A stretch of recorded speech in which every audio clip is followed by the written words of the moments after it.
Well, joining me live from London is Ashwin Kumar from Passenger Focus, the National Rail Consumer Watchdog.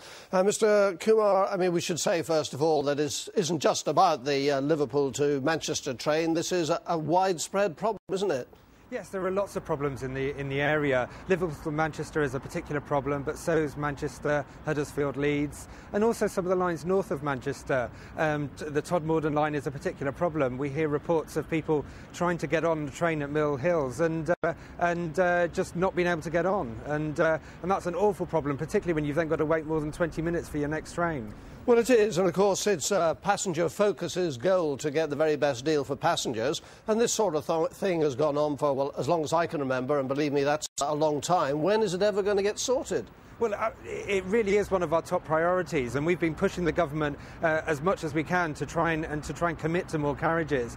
And actually, we've seen some progress in the government's white paper in 2007. They did actually promise an extra 1,300 carriages across the network, and so the Transpennine routes that go Liverpool, Manchester, Huddersfield, Leeds will actually be seeing some more carriages, and Northern Rail will also get some more carriages for those routes north of Manchester. But what we haven't yet seen from the government is a commitment of exactly when those carriages are going to come in, and all we know is that they've promised them by 2014, and that's a long time to wait for a train. 2014? Well, they've announced their plans for the 2009 to 2014 period, and they've promised these 1,300 extra carriages for that period, but not said exactly when the trains are going to arrive. Right. And, so it's a long time for everyone to be standing like sardines, and here we've got Mr. Marshall's one-man campaign when he's sending off tins of sardines to rail companies and things like that. Do you welcome that sort of campaign?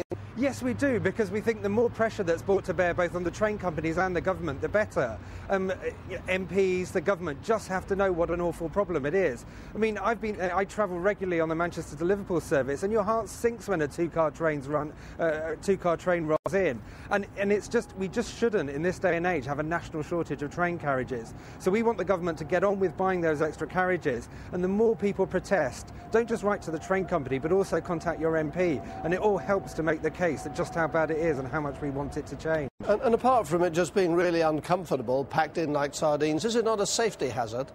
Well, I mean, the particular issue is that the worst problems are in the morning peak hours, and people just have to get to work.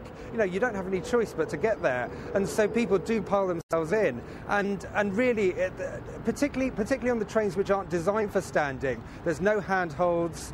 You feel quite unsafe when you're standing there, and basically all that's keeping you upright are the other bodies around you, and nobody should have to travel like that.